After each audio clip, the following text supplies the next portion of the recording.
Donc je suis chargé de construction durable chez Lafarge France.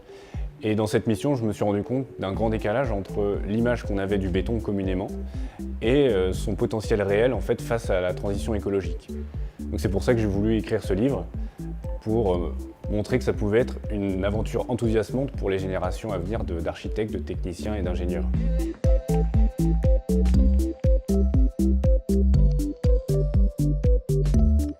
Dans le débat public, je remarque que face à cet appel à agir radicalement, face à la transition écologique, à cette urgence écologique,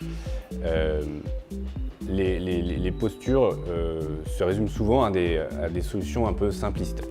Or, je crois que si on vise la neutralité écologique, on doit reconnaître deux choses. D'un côté, que les écosystèmes, ce sont des systèmes complexes, donc le matériau unique n'existe pas, il n'y a pas de matériau miracle. Et d'un autre côté, il faut aussi reconnaître le caractère mutant du béton qui a évolué depuis des décennies. Donc, les bétons d'aujourd'hui n'ont rien à voir avec ceux qu'on produisait il y a 30 ans. Et donc ils vont continuer d'évoluer pour répondre à ce que la société attend de ce matériau. Et cette urgence écologique, c'est un nouveau défi pour faire évoluer ce matériau. Quand je regarde les bétons d'aujourd'hui, certains sont poreux et permettent de rafraîchir les villes, d'autres sont biosourcés ou intègrent des matériaux recyclés.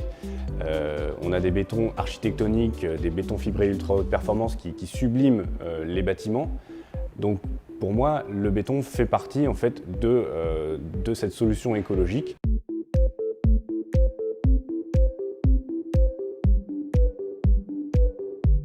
D'abord, il faut avoir en tête qu'en France, tous les ans, on construit l'équivalent en bâtiment de la ville de Marseille et de 56 viaducs de Millau.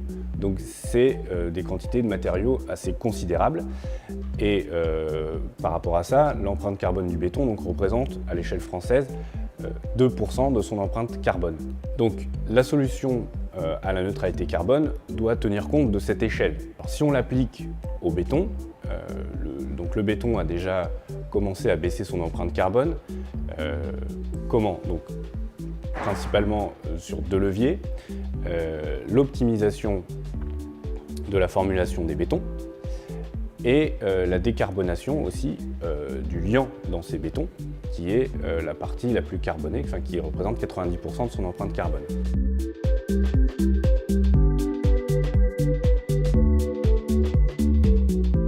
Si on se projette à 2050, effectivement, il va falloir pouvoir compter sur certaines technologies de rupture.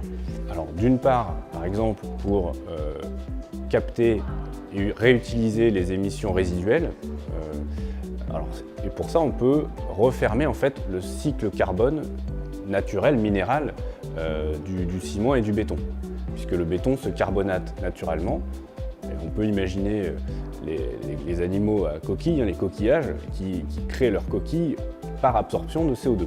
Donc c'est un peu ce même cycle naturel qu'on pourrait reproduire en recarbonatant le béton.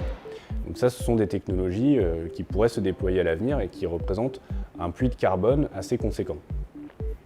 Une autre famille de technologies de rupture plutôt au niveau des procédés de construction, on pense à l'impression 3D, ce sont des techniques qui permettent un gain de matière de l'ordre de 50 à 60% parce que grâce à ces procédés d'extrusion qui s'affranchissent des formes de moules plutôt contraignantes, on va pouvoir créer des formes qui épousent en fait les lignes des forces naturelles et des interactions avec l'environnement, donc pour optimiser encore une fois la structure en fait, des ouvrages.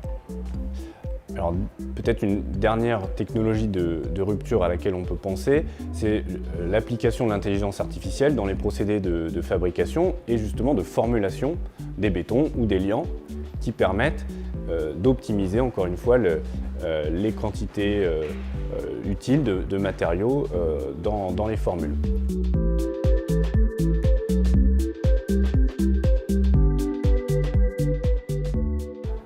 La technologie, la technique seules ne suffiront pas, c'est sûr. On a besoin d'une prise de conscience et d'une vision partagée en fait, de tous ces éléments pour inventer, penser peut-être une nouvelle architecture j'appelle par exemple une architecture néo-organique qui émerge comme ça des ressources naturelles disponibles dans les territoires, qui réinvente les formes. Si on vise la neutralité carbone, on doit aussi repenser l'usage des bâtiments pour réduire les besoins en fait en surface construite. Comment? Justement en facilitant la fluidité dans le parcours en fait, d'utilisation, d'occupation de tout le monde, avec des espaces plus modulables, plus flexibles à l'intérieur. Et ça ne dépend pas exclusivement du matériau de construction, mais plutôt d'une architecture. Et sur ce point, justement, je pense que le béton apporte, quand il est architectonique par exemple, il apporte une valeur patrimoniale au bâtiment dont on va prolonger la durée de vie et limiter l'obsolescence.